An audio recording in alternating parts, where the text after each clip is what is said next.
कि आप लोग देने वाले हैं, तो एग्जैक्टली क्या बताने वाले हैं सर मीडिया को?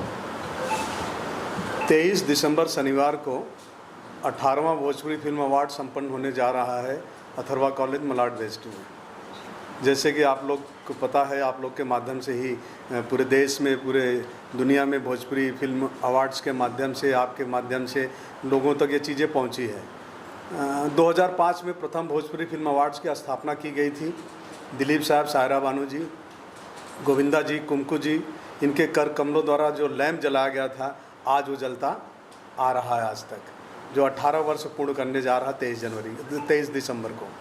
जी, कौन कौन इसका आयोजन करता है? आयोजकों में से कौन कौन लोग हैं और गेस्ट में इस बार कौन कौन? आयोजक कमेटी एक हमारी है 5 लोगों की, जिसका चेयरमैन मैं हूँ, और हमारी कमेटी है, सभी लोग मिल के काम करते हैं।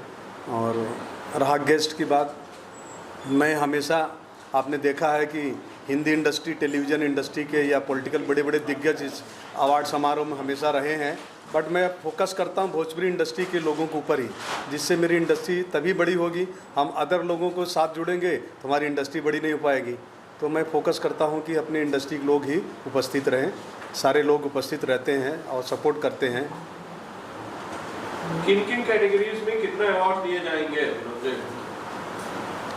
26 कैटेगरी है और 3 कैटेगरी है जो पॉपुलर, जैसे पॉपुलर में फिल्म है, एक्टर है, एक्ट्रेस है। बाकी 26 कैटेगरी है, film, director, actor, male actor, female, negative और सपोर्टिंग, इस तरह से कोरियोग्राफर एंड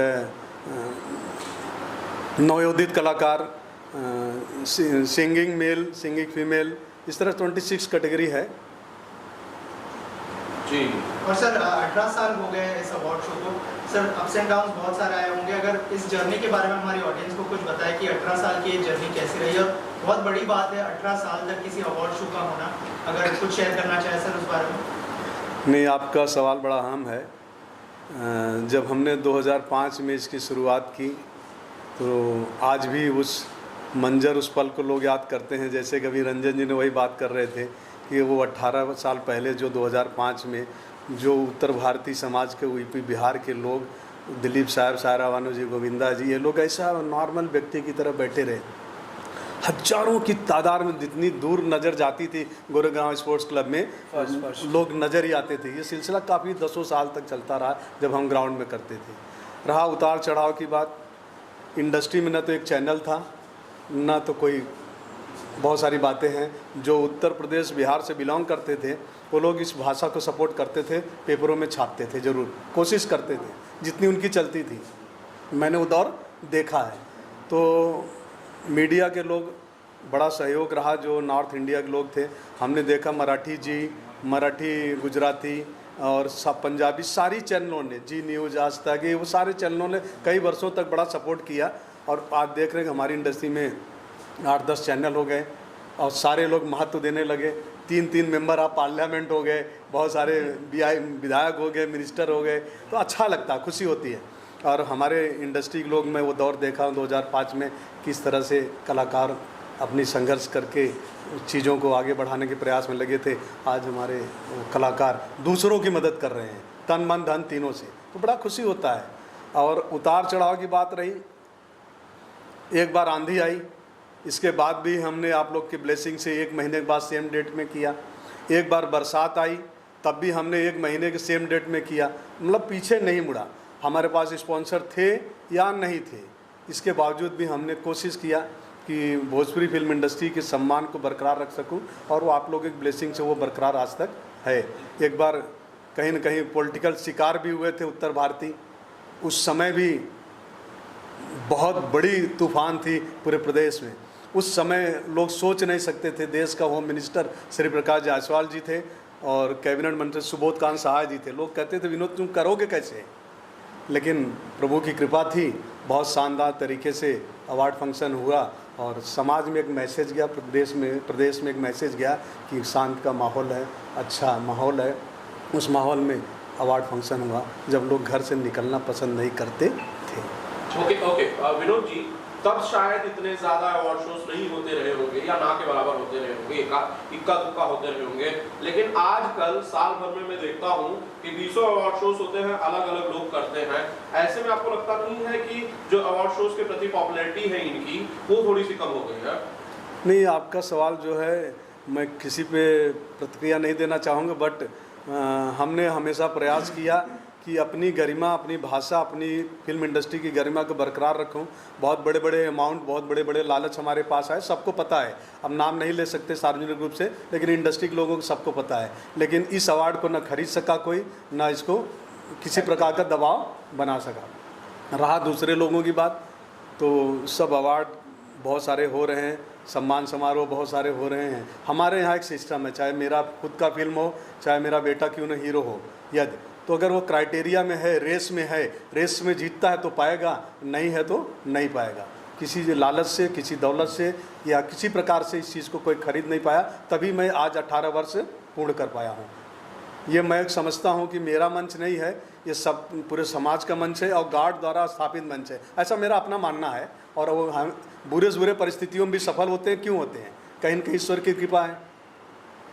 सवाल ये है कि जब ज़्यादातर फिल्में यूपी में शूट हो रही हैं आज की तारीख में, ज़्यादातर लोग यूपी में रह रहे हैं, गवर्नमेंट शायद उस तरह की सुविधाएं दे रही है, ऐसे में इस अवार्ड शो को उत्तर प्रदेश या बिहार में ना करके आप मुंबई में क्यों करते हैं? मुंबई में पूरे फिल्म जगत के लोग, हमारी इंडस्ट्री के लोग रहते हैं और बड़े आसानी से लोग आ जाते हैं। और इतनी बड़ी फिल्म इंडस्ट्री के लोगों को लेके जाना, फिर उनको संभालना, कहीं न कहीं एक दिक्कत आती है। तो इसलिए हम मुंबई ग्लैमर की दुनिया है और शुरू से यहाँ करते। एक साल मैंने 2013 में उत्तर प्रदेश की राजधानी लखनऊ में किया था और उसके बाद सब्सिडी भी पास कराने में बड़ा श्रेय रहा है हमारा। तो 2016 में मिला, सारे लोग थे, रवि जी, कुणाल जी, सुरेंद्र पाल जी, संभावना जी, दिनेश लाल जी, रानी चटर्जी, हाँ मनोज, सारे लोगों की मौजूदगी में हमने सब्सिडी डिक्लेयर करवाया था 30 लाख रुपए 2013 में, जो इम्प्लीमेंट हुआ 2016 में पहली बार। वो भी श्रेय कहीं न कहीं अवार्ड को जाता है। और अच्छा है कि उत्तर प्रदेश सरकार सब्सिडी दे रही, सुविधाएं दे रही हैं। इस वक्त 2-3 साल से रुकी हुई सब्सिडी मिल नहीं पाया है, लेकिन शायद ऐसा लगता है कि जल्द जल्द मिल जाएगी लोगों की सब्सिडी। कई कलाकारों का आपने नाम लिया विनोद जी, एक लीजेंड जो कि हमारे बीच अब नहीं रहे, ब्रजेश जी की बात कर रहा हूँ, ब्रजेश त्रिपाठी जी की बात कर रहा हूँ। मुझे लग रहा है कि एक बड़ा सितारा, एक बड़ा अध्याय हमें खुला है। मैं तो सबसे पहले बात तो अपने विजय जी को वंदन करता हूं और उनको श्रद्धांजलि, भोजपुरी फिल्म अवार्ड की तरफ से श्रद्धांजलि अर्पित करता हूं कि उनकी आत्मा को ईश्वर शांति प्रदान करे, उनके परिवार को इस घड़ी में क्षमता दे, उनको दुख में मैं ईश्वर से ही प्रार्थना करूंगा और उनको नमन करता हूं। रहा सवाल ब्रिजेश जी का जो योगदान है, बहुत बड़ा योगदान है भोजपुरी फिल्म इंडस्ट्री के लिए। उनकी कमी हमें बहुत महसूस होगी। एक हफ्ता पहले भी हमने बात करने की कोशिश किया था, लेकिन बात नहीं हो पाई थी दुर्भाग्यवश, और उनकी कमी को तो कोई पूरा नहीं कर सकेगा। और उनकी यादें, उनके द्वारा किए गए जो कार्य हैं भोजपुरी फिल्म जगत में, हिंदी जगत में, सदा हम लोग याद करते रहेंगे। उनको स्मरण के रूप में हमेशा याद करेंगे। ये है जो हमें अप्रोच करता है डायरेक्ट इनडायरेक्ट, तो उसको हम पासेस देते हैं। हमारे यहाँ टिकट तो होता नहीं, हम टिकट सेल नहीं करते हैं, टिकट वाला सिस्टम ही नहीं है, फ्री है। तो जो भी अप्रोच किया, जो हमारे तक आया, कोशिश करता हूँ कि उन तक पास पहुँचे ज़रूर, और लोग आते हैं। सर, इसके अलावा जैसे आपने कहा कि बहुत सारे इंडस्ट्री के लोग अब जो है पॉलिटिकल पार्टी से जुड़ गए, जैसे मनोज तिवारी जी की बात करें, रवि किशन जी की बात करें, दिनेश लाल यादव जी की बात करें, तो उसका क्या लगता है, कितना फ़ायदा मिलेगा जो भोजपुरी इंडस्ट्री है स्पेशली उनको? नहीं, अगर हम कहते हैं कि ये तीनों सांसद अगर किसी कार्य में लग जाएंगे कि ये काम भोजपुरी इंडस्ट्री के लिए करना है, तो असंभव नहीं है। तीनों अपने आप में बहुत सक्षम है। रवि जी हैं, मनोज जी हैं, दिनेश जी हैं, और हमेशा करते रहते हैं। हम क्या कहें रवि जी को, रवि जी ने फर्स्ट ईयर से जो कार्य किया है मेरे साथ, कहना अच्छा नहीं लगेगा। एक नॉर्मल व्यक्ति की तरह रवि जी कई वर्षों तक, 10 वर्षों तक, 12 वर्षों तक तो परफॉर्म किए। दिनेश जी 10 वर्षों से कंटिन्यू परफॉर्म कर रहे हैं। तो इन लोग का बहुत बड़ा सहयोग रहा है। एक नॉर्मल व्यक्ति की तरह, कलाकार की तरह आते थे रवि जी वगैरह। जब टेक्निकल रिहर्सल, जैसे एक अवार्ड फंक्शन होता है, उसी तरह टेक्निकल रिहर्सल होता था 10 साल तक। 10 साल तक टेक्निकल रिहर्सल सेम कंडीशन में ग्राउंड में होता था, तो ये लोग रात में आते थे, पूरी तरह से सपोर्ट करते थे। बहुत बड़ा योगदान सब लोग ने दिया है। कौन इस मंच पे नहीं, नगमा जी, भाग्यश्री जी, कोनिका जी, मुझे लगता है कौन इस मंच को परफॉर्म से सजाया नहीं है, सहयोग नहीं किया है। अनगिनत हिंदी और टेलीविज़न के लोग बहुत सपोर्ट किए हैं, तब जाके इंडस्ट्री बड़ी हुई है। सर क्या इस साल इन तीनों में से कोई एक सपोर्ट करते हुए नजर आएगा जो नए कलाकार हैं इंडस्ट्री के? क्योंकि अगर इस तरह के कलाकार उनको सपोर्ट करते हैं तो उनका जो मनोबल है वो बढ़ जाता है। तो नहीं, आप कुछ कहना चाहेंगे? आपका सवाल बहुत अच्छा है। हमेशा नए लोगों को, यूथ के लोगों को मौका मिलना चाहिए। एक ही व्यक्ति अगर एक छत्र राज करे, जैसे कि अभी मोदी जी का काम बड़ा अच्छा है, देख रहे हैं। मैं तो वैसे कांग्रेसी हूँ, लेकिन मोदी जी अच्छा काम कर रहे हैं, तो लोगों को मौका मिलना चाहिए। तो जब तक नए को मौका नहीं मिलेगा तब तक वो कैसे सर्वाइव करेंगे? तो बहुत अच्छी बात है, उन लोग सपोर्ट करते हैं और करना चाहिए, और भी आगे आके करना चाहिए। और मैं स्वयं कोशिश कर रहा हूँ कि लोगों को जो कई सालों से प्रयास में थे बहुत सारी चीज़ों के, वो चीज़ मैं कैसे उनके साथ सहयोगी बन के पूरा करूं, मैं भी खुद कोशिश कर रहा हूं उस चीज़ों को। विनोद जी, जब अभी अवार्ड शोज होते हैं उनकी निष्पक्षता को लेकर, ट्रांसपेरेंसी को लेकर अक्सर लोग सवाल खड़े करते हैं। कई लोग हैं जो कहते हैं जिन्हें नहीं मिला शायद वो थोड़े से नाराज होते हैं, कई बार पक्षपात के भी आरोप लगते हैं। इन आरोपों के जवाब में आप क्या कहते हैं कि कौन सी ऐसी ट्रांसपेरेंसी है जो आपके पास है, बाकी लोगों के पास नहीं है? सर, मैंने हमेशा मतलब मैं इमोशनल और एक दिल की बात बोलना चाहूँगा। मैंने अपने जीवन में ये 20 वर्षों में इतनी समस्याएं झेली है, इतनी कह नहीं सकता वो बात सार्वजनिक रूप से। अगर मेरे जैसा शख्स नहीं होता, आप लोग की ब्लेसिंग नहीं होती, तो अवार्ड कभी का बंद हो जाता है। एक फ़ोन, ऐसे ऐसे फ़ोन आए मुझे जो कोई बर्दाश्त नहीं कर सकता है। लेकिन अनजाने में कोई कह देगा अरे भाई साहब वो विनोद गुप्ता है, वो ऐसा ऐसा करता है, ज़रा उसको बोल दो। तो लेकिन आपको विनोद गुप्ता के बारे में पता ही नहीं है, अच्छाई या बुराई जो भी हो। तो ऐसे ऐसे भी फ़ोन हमने झेले हैं, लेकिन सामने फ़ोन आने के बाद फिर वो दोबारा फ़ोन नहीं आए, ये भी हमने दिन देखे हैं। और रहा सवाल ईमानदारी की, मैंने कहा कि न कोई 50 लाख रुपए लोग लेके खड़े रहे, हमने ना अवार्ड को बेचा, ना नॉमिनेशन को बेचा, ना भविष्य में बेचूंगा।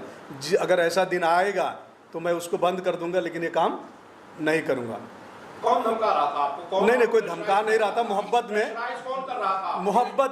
मोहब्बत में प्रेशराइज होता है ना भाई। अपना बेटा भी प्रेशराइज करता है, मेरे चाचा भी कर सकते हैं प्रेशराइज, तो कोई ऐसा भी हो सकता है। अमरीश जी, क्या कुछ बोलना चाहेंगे इस अवार्ड को?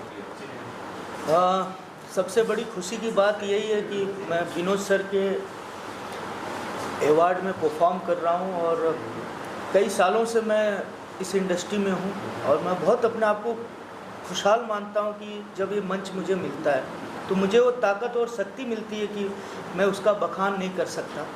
शायद मैं उसी के लिए रिहर्सल करता हूं कई दिनों, और फिर पूरी इंडस्ट्री के सामने परफॉर्म करता हूं। तो मैं धन्यवाद करूंगा भोजपुरी फिल्म अवार्ड को कि इसी तरह नए जनरेशन और नए कलाकार जो आ रहे हैं इस मंच को छू पाते हैं और अपना परफॉर्म इंडस्ट्री को दिखा पाते हैं। किसके साथ आप परफॉर्म करेंगे? किसके साथ परफॉर्म कर रहे हैं इस साल? आपकी परफॉर्मेंस किसके साथ है? हाँ, सर ने जो टीम ने डिसाइड की है, मैं और राधा सिंह जी हैं, और कुछ मेडली सॉन्ग हैं हमारे फिल्मों के मिक्स, और संजय कुर्बे मास्टर जी हैं जो कि हमें रिहर्सल करा रहे हैं। जी सर, आप क्या कुछ बोलना चाहेंगे इस अवार्ड पर?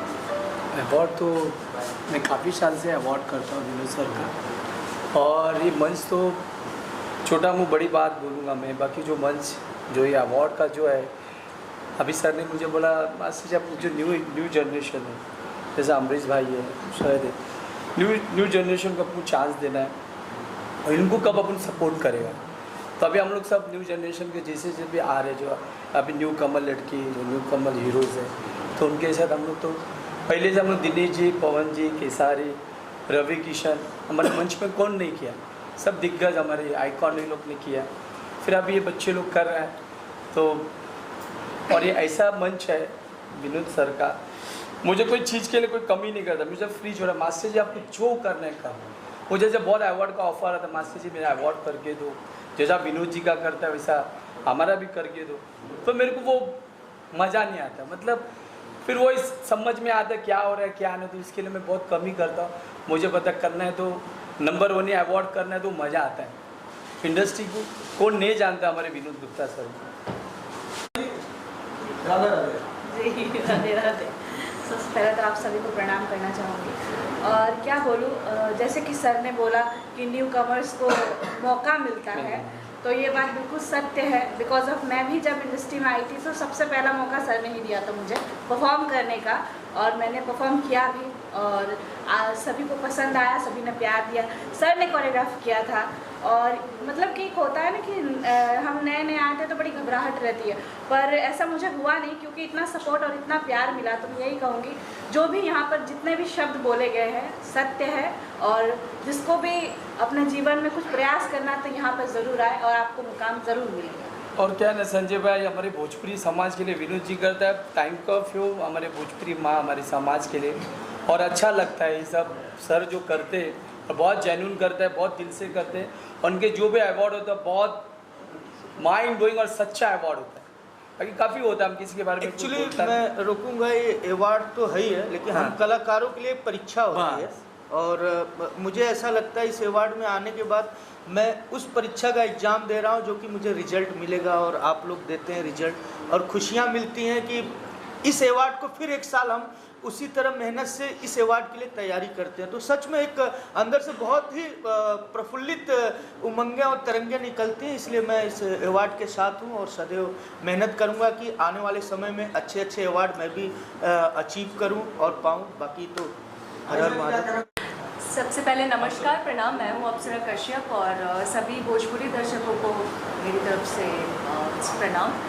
हम इस अवार्ड शो में मेरा ये फर्स्ट टाइम है एंड मैं विनोद सर को थैंक यू बोलना चाहूँगी कि इन्होंने मुझे अपॉर्चुनिटी दिया एंड मैं काफ़ी समय के बाद भोजपुरी में फिर से परफॉर्म कर रही हूँ बिकॉज इन बिटवीन मैं सीरियल्स में बिजी थी। So now again I started my career and I am so happy and कि I started with this award show because ये अवार्ड शो ऐसा है कि जहाँ it's not award, it's if you are doing performance in this show it's really respect for our industry. So ये एक respect है और एक रिवॉर्ड है और अवार्ड्स शो में परफॉर्म करने का मज़ा ही कुछ और होता है और ये हम लोगों को बूस्ट करता है और अच्छे काम करने के लिए और जो मेहनत करने के लिए। और हमारे कोरियोग्राफर सर कोरबे सर को, संजय कोरबे सर को भी थैंक यू बोलना चाहूँगी बिकॉज मुझे हमेशा से डांस के लिए कुछ आउट ऑफ बॉक्स स्टेप्स चाहिए होते हैं और मुझे सर को बोलना नहीं पड़ता है, सर ऑटोमेटिक समझ जाते हैं मुझे क्या चाहिए और ये इतने अच्छे स्टेप्स और इतने अच्छे से कोरियोग्राफ कराते हैं। So thank you so much. Harshit क्या कुछ बोलना चाहेंगे इस अवार्ड शो के लिए, आप परफॉर्म करेंगे? First of all I would like to say thanks to Vinod Gupta sir और मैं हाथ जोड़ करके इनको बहुत थैंक्स बोलूँगा कि क्योंकि मैं तेलुगु हूँ, दक्षिण से हूँ और 17th BFA में मुझे एज अ बेस्ट डेब्यू का अवार्ड मिला था, उसके लिए बहुत थैंक्स बोलूँगा। मुझे मालूम ही नहीं था कि मुझे अवार्ड मिलेगा और जब मैं नॉमिनेशन में गया तो मेरे हाथ शेवरिंग हो रहे थे, बहुत ये लग रहा था और इस बार मैंने सोचा भी नहीं था कि सर का कॉल मेरे पास आया था कि बेटा आपको हम लोग सेलेक्ट कर रहे हैं करके। मैं 2 साल से लगा जरूर हुआ था इनके साथ में कि सर मुझे भी करना है। So now I got a chance to perform और मतलब एक मीडियम क्लास से मैं आता हूँ, मेरे घर में कोई भी इस लाइन को है नहीं और मैं बहुत ही शर्मीला टाइप का लड़का हूँ और विनोद सर ने मेरी चीज़ों को समझा और मतलब ऊपर वाले से ये मैं ही बोलना चाहता हूँ कि मतलब बहुत थैंक्स बोलूँगा, दिल से बोलूँगा कि इन्होंने मेरे लिए इतना बड़ा ये दिया कि मैं परफॉर्म करने जा रहा हूँ यहाँ पे। देश में विदेश में जहाँ यूपी बिहार के लोग भोजपुरी भाषा के लोग रहते हैं, मैं सभी को हाथ जोड़ के ये निवेदन करूँगा कि थिएटर में जाएं, जो हमारे देश का थिएटर है, थिएटर में लोग जाएं, फिल्में देखें, भोजपुरी फिल्म इंडस्ट्री को सम्मान दें, अधिक से अधिक लोगों तक हमारे कलाकार पहुँचे और उनका इंटरटेनमेंट करें और उनसे अपेक्षा रखते हैं कि हमारे कलाकारों को भी सम्मान दे और थिएटर तक जरूर पहुँचे। और मेरी शुभकामना है हमारे प्रदेश के लिए, हमारी भाषा के लिए, हमारी कला संस्कृति के लिए, किसी तरह आप लोग की मदद से हम लोग कलाकारों को सम्मान देते रहें और भाषा और संस्कृति को बढ़ावा देते रहें।